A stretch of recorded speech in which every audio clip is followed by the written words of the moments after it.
په KP کې هر ورځ د سوشل میډیا په اړه باندې که تاسو ګورئ، که اخبارات ګورئ، که ټي وي ګورئ، نوې الزامونه راځي، نوې د بدعنوانۍ د کیسونو به تاسو اورئ. د PTI سوشل میډیا ډیره سترونګ 2013 نه 18 پورې د پرویز خټک حکومت او ډیر ښه ریفارمز یې کړي، سپیشلی په ریونیو کې، په ایجوکیشن کې، په هیلث کې، پولیسینګ کې، بلکې ډیر چې کوم دا فیلډز دي هغه امپروف شوي.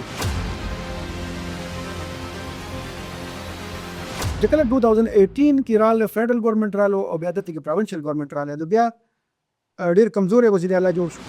محمود خان چې دی د دې خپلو کې ګروپینګز او کلیشز او یو شیز او بل شیز، نو محمود خان مجبوراً چیف منسټر جوړ شو او هغه ډېر کمزوری وزیر اعلی ثابت شو، دا حکومت ډېر کمزوری ثابت شو. چې کله دا دریم ګورنمنټ رالو او علي امین وزیر اعلی جوړ شو، نو د خلکو تنقیب ډېر زیات شو.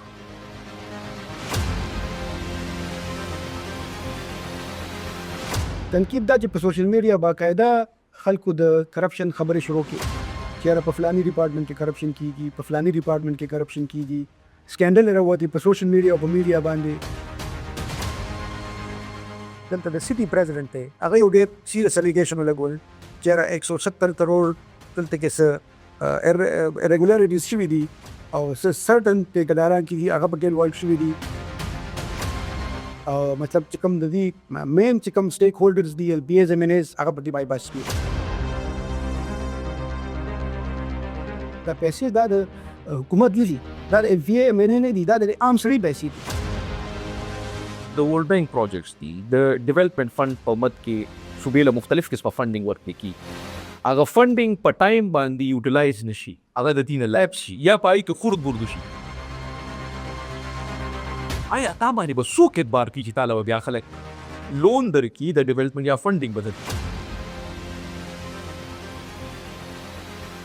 एक ठेकेदार बा 30-40 करोड़ वही, अफसर बचदे 50-60-70 करोड़ वही,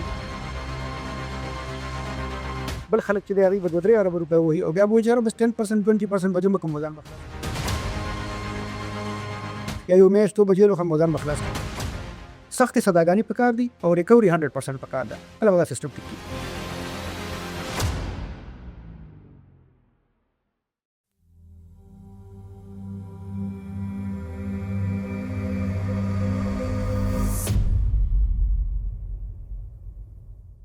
سلامونه قدرمنو کتونکو، سلمانیا یم یو ځل بیا درته هرکلی وایم خپل سټوډیو نه د TRL ریپورټر لیز ته.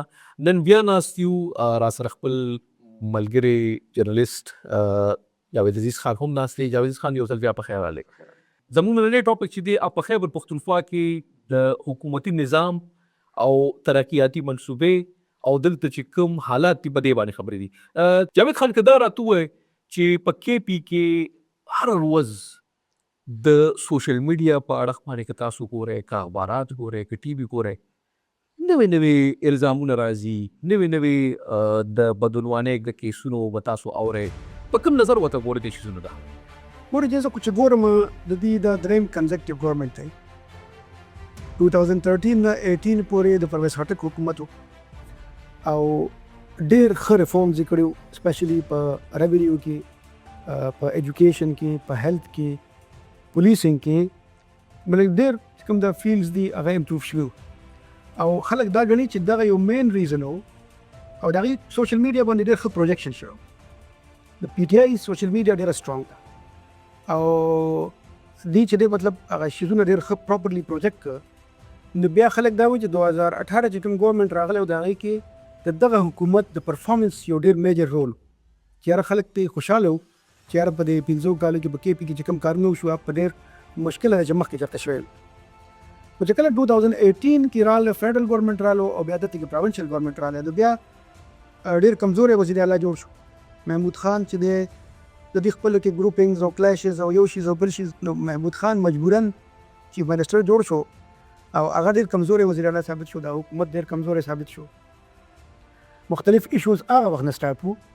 خو چې کله دا دریم ګورنمنټ رالو او علي امین وزیر اعلی جوړ شو، نو د خلکو تنقیب ډېر زیات شو. تنقیب دا چې په سوشل میډیا باقاعده خلکو د کرپشن خبرې شروع کړي چې یاره په فلاني ډپارټمنټ کې کرپشن کیږي، په فلاني ډپارټمنټ کې کرپشن کیږي. سکینډل راووتې په سوشل میډیا او په میډیا باندې. د کوهستان یو ډېر غټ سکینډل راووتو چې یاره دلته کې د 40 بلین نه زیات کرپشن شوی دی. په هغې کې نیب کیسز هم روان دي، مطلب پلی بارګیننګ هم پکې څه وشو. که تاسو وګورئ دا ډېر الزامات چې دي دا ودن د پی ټي آی په دې سوشل میډیا باندې ښکاره کېږي. لکه چې کوم د پی ټي آی ورکران دي چې کوم خفه دي د دې ګورنمنټ نه، هغه راشي په سوشل میډیا کینی او هغه باقاعده وایي چې یاره په فلاني ځای کې دومره کرپشن وشو. نو د خپل ورکر دغه خو کم از کم ایډرس کول پکار دي. لکه دې وخت کې سموده مخکې دلته د سټي پریزیډنټ دی، هغه یو ډېر سیریس الیګیشن ولګول چې یاره 170 کروڑ دلته کې څه ارریګولاریټیز شوي دي او څه سرټن ټیکداران کې دي هغه پکې انوالو شوي دي. او مطلب چې کوم د دې مین چې کوم سټیک هولډرز دي ایل پی ایز ایم این ایز هغه په دې بای پاس شوي. جاوید خان تاسو خبره وکړه چې د کیرتی کې د پی ټي آی حکومت چې کوم دی دا دریم دور دی. د پرویز خټک نه واخله بیا وروستو د محمود خان او بیا د ګرناپور صاحب او اوس چې کوم دی سهیل افریدي. در الزامات تاسو پکې یو یاد کړو د دغه ولداسې د هغه الزام چې په دغه باندې د دغه نه علاوه چې کوم کې فیصد پروجیکټ دی په هغې کې دی په ایجوکیشن د ورلډ بینک په پروجیکټ کې شوي دي، د بنالۍ باندې کیس شروع دي، داسې نور بیا دي. دا ټول پروکول دا ستاسو انټي کرپشن ډپارټمنټ سره اسټابلیش شوی دا دغه د افسوس هم سره دا بیسر په پوسټ نوم دا دی چې ایا دومره الزامات دي او دا ستا په حکومت لري کنزیکټیولی، مطلب خلک راباسي ستا خپل خلک لري په اخباراتو کې په میډیا په سوشل میډیا باندې، د دې جواب به آخر څوک ورکوي او کو جواب یې دوی نه ورکوي. نو آیا دا ظلم د دې سیمې یا د دې پختونخوا د عوامو سره نه دی چې د دې پیسه داسې بېدرېغه لکه د اوبو بلنې ضایع شوه؟ څوک یې په کوسري دا تپوس به دې څوک کوي؟ ګوره نور که تاسو وګورئ لکه نورې پارټۍ هم خاموش دي. په کار چې هغوی دا ایشوز ټیک اپ کړي، په اسمبلی کې دا ټیک اپ شي، په فیډرل ګورنمنټ کې چې کوم نیشنل اسمبلی ده هلته کې ټیک اپ شي چې یاره دا الزامات لګي که تاسو مطلب پروینشل ګورنمنټ نه پروف کوي، فیډرل ګورنمنټ چې کوم ادارې دي هغه دا پروف کوي. ولې چې دا پیسې دا د حکومت نه دي، دا د اف بي اي ایم این نه دي، دا د عام سړي پیسې دي. دا د کوم چې د الزاماتو حده پورې دی. اخو به موږ د وایو چې الزامات کې انویسټیګیټ کي او هغه انویسټیګیشن دپاره ادارې جوړ شوي. تاسو نوم واغش نیب دی، انټي کرپشن دی چې کوم به دا انویسټیګیټ کوي د دې پروبز یا دا چې کوم الزامات دي تحقیقات پکې دا به مخې ته راوړي. تاسو سره کمیټې دي په صوبایي دغه کې، لکه تاسو سره په اسمبلی کې کمیټه قایمه کمیټې ده، یو دا بله ده، تاسو سره مختلف قسمه نور شیزونه دي چې ته کول شي. لکه اوس تېر شوي څه ورځې مخکې تاسو وینئ موږ نه ویرو دلته چې پوسټینګ ټرانسفرز کې تاسو ته اندازه شوې چې څه روان دي. په سولرایزیشن په پروجیکټ کې د یو ورکوټي سکیل والا کس تاسو راولی او هغه ته دومره غټه ذمواري او دومره غټ بجټ ورکوئ او هغه تاسو دغه ته ذموار کوئ. دا خو مطلب ته کې دپاره خو د انټي کرپشن یا د نیب یا د بل شیانو ضرورت نشته. دا خو یو منسټوریل لیول باندې په یو سی ایم لیول باندې چیف ایگزیکټیو لیول باندې پکار دی چې داسې قسمه آرډرز چې کېږي چې رالیکل شي. چیف ایگزیکټیو پرایورټي دا پکار ده چې په سی ایم هاوس کې کینی هغه دا ایشوز پر ایډرس کړي. اول د پیس ایشو ایډرس کړي، بیا چې کوم دا ستاسو د فاینانشل ایشوز دي دا ایډرس کړي. د هر یو ادارې انټرنل اکاونټیبلټي به ښه لکه دا انټرنل اکاونټیبلټي زما په خیال سره پولیس کې اسټابلیش شوې ده چې د دې خپل انټرنل اکاونټیبلټي وینګ دی او د هغې اے آی جي هیډ دی. دا په ډسټرکټ ګورنمنټ کې نشته. لکه دا د کمشنر په دفتر کې هم پکار ده، دا د ډپټي کمشنر په دفتر کې پکار ده، دا د هر یو سیکرټري په دفتر کې هم پکار ده، دا د هر یو ډي جي په دفتر کې پکار ده، دا د هر یو ډایرکټر او د ایگزیکټیو ډسټرکټ افیسرز چې دي د هغې په دفترو کې هم انټرنل اکاونټیبلټي پکار دي. بیا چې کوم ستاسو الیکټډ ممبرز دي که هغه د ګراس روټ والا لوکل باډیز والا دي خو ختمه شوه، او که د پروینشل اسمبلی کسان دي د دې ایکسټرنل اکاونټیبلټي پکار ده. په دې کې بیا داسې نور خلک پکار دي چې هغه راشي ریوارډ شي او د دې ټولو ډپارټمنټس باقاعده اکاونټیبلټي کېږي. هله به دا سیسټم کېږي. په دنیا کې په هر نظام کې که تاسو وګورئ یو ځای کې خردبرد وشي، یو ځای کې په فنډس کې مختلف قسمه لهجې مسلې کېږي، هغې کې د هغه ځای ذموار کورسۍ والا کس چې کوم دی که هغه سیکرټري وي که هغه سی ایم وي که هغه منسټر وي ریزاینینګ ورکړي. باقاعده تر د هغه ټایمه پورې ریزاین ورکړي چې څو کم وخته پورې د هغې انویسټیګیشن نه وایي، هغه ادارې د هغې انویسټیګیشن وي.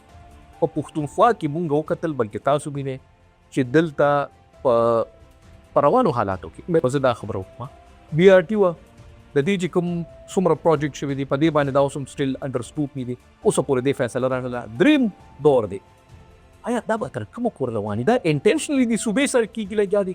بل ورځ ته مونږ د دې کمپیریزن کوو چې پنجاب دی د دې ځای نمایندګان هغه ځي پنجاب ته درنو دپاره، د دې ځای نماینده چې دی هغه د ځي د احتجاج دپاره، خو دلته په صوبه کې د دهشتګردۍ د لاسه پښتون وي د علاقې والا تصویر اوډی ورکړي. دا به څه کړي؟ دا په پنجاب ته سوال کوي. د پنجاب کې د حکومت هغه تاسو کمپیریزن کولی شئ. آیا دا به مطلب صحافیان هم ستړي شو او وینا وه ټول ستړي شو، دا میډیا یې خپل ورکړ سم نو دا به تر کوم حده پورې رواني؟ آیا د دې دپاره مطلب څه سوچ شته دې خلکو کې؟ زما په خیال چې کوم چیف منسټر دی، چې کوم کابینټ ممبرز دي، دوی له پراپر دی باندې یو میټینګ پکار دی چې کوم الزامات راغلي دي چې مطلب کاغه د پارټۍ د ورکر د راسته دی، کاغه په میډیا راغلی دی، کاغه په سوشل میډیا راغلی دی، په دې باندې دی پراپر میټینګ وکړي. د هر یو ډپارټمنټ نه جواب وغواړي چې یاره دا الزامات دي ډیفنډ کول ضروري پکار. هسې بیسه که ته ډیفنډ کوې که نه دا شی به رواني او دا د څو میاشتو څو کالو دا خبره روانه ده. که دې سیریس وي، که ګورنمنټ سیریس وي، پکار چې دی پراپر میټینګ وکړي، ټول کابینټ ټول چې کوم کنسرن کسان دي دا راوغواړي، د هر یو الزام چې دی د هغې باقاعده پروف وشي، د هغې انکوایري وشي او بیا یو کنکلوژن چې دی دا په بریفینګ کې میډیا ته او پبلک ته وکړی شي. بل ما یو تپوس تاسو اندام په د ورلډ بینک پروجیکټس دي د ډیولپمنٹ فند په مد کې صوبې له مختلف قسمه فنډینګ ورکړل کېږي. هغه فنډینګ په ټایم باندې یوټیلایز نشي، هغه د دې نه لیپس شي یا په هغې کې خرد برد شي. آیا تا باندې به څوک اعتبار کړي چې تا له به بیا خلک لون درکړي د ډیولپمنٹ یا فنډینګ به درکړي؟ ګوره جي بهر ملکونه یا بهر ادارې چې دي هغه الله تا باندې اعتبار کوي چې یو خو ستا ګورننس سیسټم کې وي، ستا په لیک پیس رواني، بل ته چې کوم پیسې یوټیلایز کړي چې د هغې پراپر آډټ کړي. د ادارې به یو ځل پیسې ورکړي، 2 ځل به ورکړي، خو په 3 ځل به بیا دې پیسې نه ورکوي، ولې چې هغې پراپر آډټ سیسټم غواړي، پراپر د دې مطلب یوټیلایزیشن چې کوم پروسس دی هغه غواړي. بیا دومره الزامات کې چې دی لکه زما نه دی خیال چې دا نورې ادارې چې دا به انکریج شي. په کار خو دا ده چې لکه دلته کې د ګورننس سیسټم چې دی دا فردر امپروف شي، خلکو ته وښودل شي چې دلته کې زمونږ د پراپر یوټیلایزیشن کېږي. پروجیکټ چې دی مطلب دلته کې موږ دا پروجیکټ اناؤنس کړی دومره پې کاسټ دی او دا د دې بریک اپ دی. نو که دا نه زما په خیال انټرنیشنل باډیز به بیا اعتبار نه کوي په دې باندې. مخکې به اکاؤنټیبلټي خو یو تاسو وایي چې په ډپارټمنټ کې دننه پکار ده خپل یو میکانیزم پکار ده، د اسمبلی پکار ده، اسمبلی هم یو پکار ده. مخکې به دا و چې د پارټۍ یو لیډر له پوسټ چې دا 3 ځله حکومت دلته کومې پارټۍ وکړو د دې لیډر عمران خان چې کوم قسمه ایشوز به راتلل نو یو عقله باندې به هغه ته رسېدل، هغه به د هغه ځای نه خپله بیانیه جاري کول، هغه به غوښتل چې چوسي دلته دا مسلې دي د هغې ټیکل کولو دپاره به هغه هر قسمه هدف پورې تلو. اوس هغه جیل کې دی، هغه ته یا دا خبرې رسي یا نه رسي. په حقیقي معنو کې دې وخت کې پارټي څوک چلی چې چاته مطلب دا د پارټۍ پرفارمنس سبا به دا کې الیکشن ته روزي. عمده سیاستدانان چې کوم د دې پارټۍ پورټفولیوز د سره منسټرات دي یا دا سی ایم دي دا به سبا خپل حلقې ته ځي الیکشن لا. نو دا چې الیکشن لزي د دې پارټۍ چې کوم ذمہوار خلک یا د پارټۍ څوک مشر دی هغه به مطلب دا دی وخت یو خو دې څوک دا راته یو دوی په خبره دا ده چې د دې ګیلو مانرو سړي یو مشر لزي، هغه مشر چې دی نن جیل کې دی، نو دا خبرې به کوم واده سړي وي. ګوره چې پهلني ګورنمنټ کې لکه خلک وایي چې سیسټم ډېر ښه و، مختلف ډپارټمنټ کې ریفارمز وشو، خو د هغې یو میجر ریزن دا و چې دلته به خلکو د حکومت نه کمپلینټس وو، د وزیر اعلی نه به کمپلینټس وو، د وزیر نه به کمپلینټس وو، د سیکرټري نه به کمپلینټس وو، د چیف سیکرټري د آی جي نه به کمپلینټس وو. نو هغې به یو میسج وکړو عمران خان ته. عمران خان واز ناٹ پارټ اف دی ګورنمنټ، خو د هغه چیک دومره سترونګ و چې هغه به مخکې سره وزیر اعلی او چې کوم کنسرن کسان دي هغې ته به وایي چې اډرس دیټ ایشو او ایشو به پراپرلی اډرس شو. د خلکو دا جرأت به نه کېدو چې هغې به غلط کار کړی وی. نو دغه سیسټم بیا پکار دی که عمران خان اوس په جیل کې دی، بل څوک داسې پکار دی چې هغه په دې ګورنمنټ باندې چیک ساتي، که هغه د پارټۍ سینیر کس دی، که هر څوک دی چې هغه راشي او دا چې مطلب د خلک چې کوم کمپلینټس دي د هغه ته په میسج باندې ورسوي یا په بل طریقه باندې ورسوي چې یاره د ګورنمنټ خلاف دغه کمپلینټ دی، د سیکرټري خلاف دغه کمپلینټ دی، د ډي آی جي د آی جي خلاف دغه کمپلینټ دی او هغه اډرس کېږي، نو دا سیسټم به ټیک شي.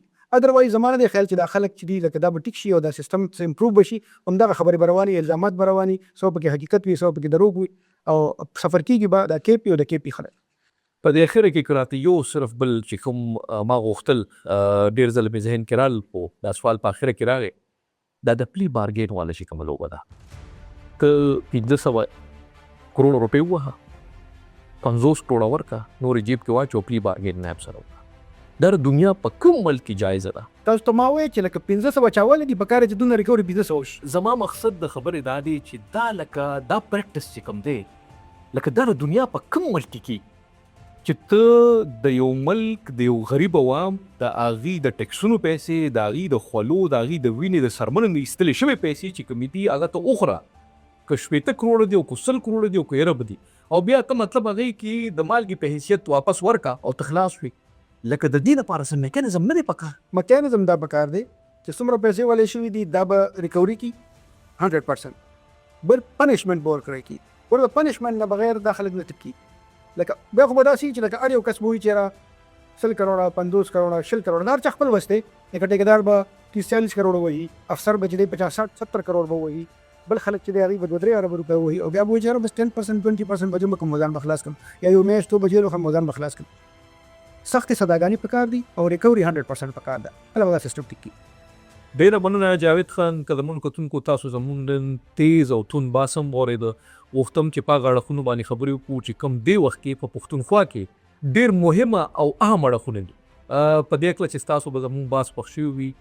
تر بل پروګرامه پورې د الله په امان.